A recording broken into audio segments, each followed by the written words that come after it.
Legenda Gunung Tangkuban Perahu. Pada zaman dahulu, tersebutlah kisah seorang putri raja di Jawa Barat bernama Dayang Sumbi. Ia mempunyai seorang anak laki-laki yang diberi nama Sangguryang.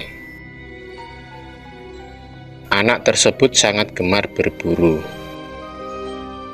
Ia berburu dengan ditemani oleh si Tumang, anjing kesayangan istana. Sangguryang tidak tahu bahwa anjing itu adalah titisan dewa dan juga bapaknya. Suatu hari saat Sangguryang berburu di hutan bersama si Tumang, tanpa sengaja panah Sangguryang mengenai si Tumang dan tewaslah si Tumang. Ketika pulang, ia menceritakan kejadian itu kepada ibunya. Bukan main marahnya Dayang Sumbi begitu mendengar cerita itu. Tanpa sengaja ia memukul kepala Sangguryang dengan sendok nasi yang dipegangnya. Sangguryang terluka. Ia sangat kecewa dan pergi mengembara. Setelah kejadian itu, Dayang Sumbi sangat menyesali dirinya. Ia selalu berdoa dan sangat tekun bertapa.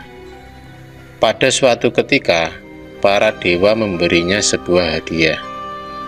Ia akan selamanya muda dan memiliki kecantikan abadi.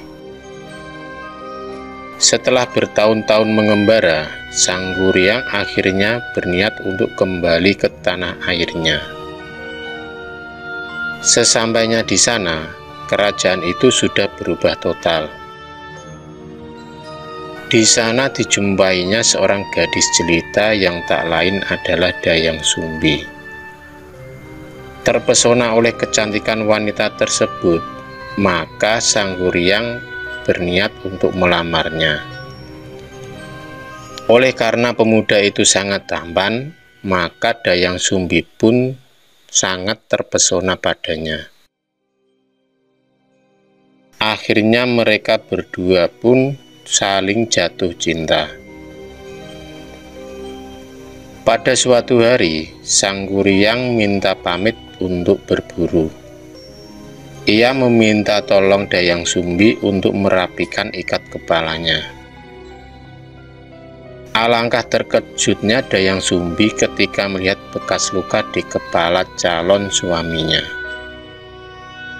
Luka tersebut persis seperti luka anaknya yang telah pergi.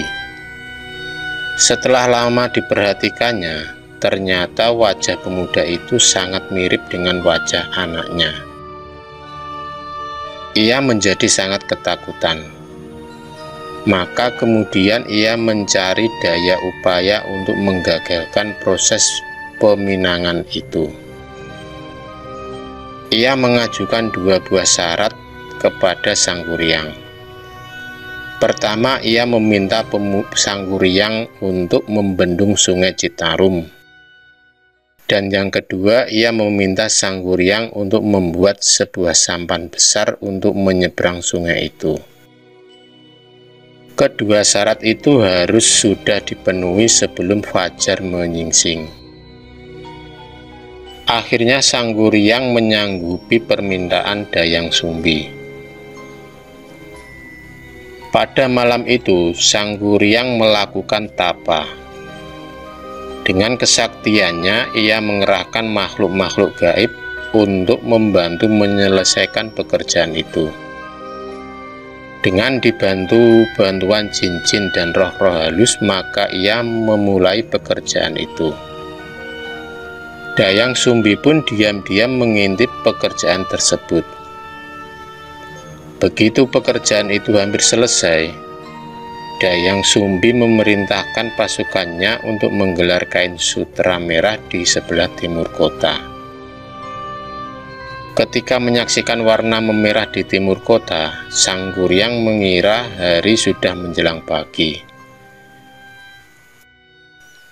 Para jin-jin dan roh-roh halus pun kembali ke alamnya. Akhirnya Sang Kuryang pun menghentikan pekerjaannya. Ia sangat marah, oleh karena itu ia berarti tidak dapat memenuhi syarat yang diminta oleh Dayang Sumbi.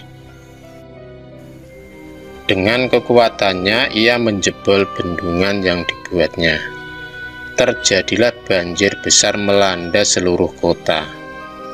Ia pun kemudian menendang sampan besar yang dibuatnya sampai melayang jauh dan jatuh menjadi sebuah gunung yang akhirnya diberi nama Gunung Tangkuban Perahu. Itulah asal muasal terjadinya Gunung Tangkuban Perahu. Terima kasih sudah menonton video cerita bergambar ini. Klik subscribe untuk terus berlangganan video-video cerita bergambar selanjutnya. Semangat berkarya!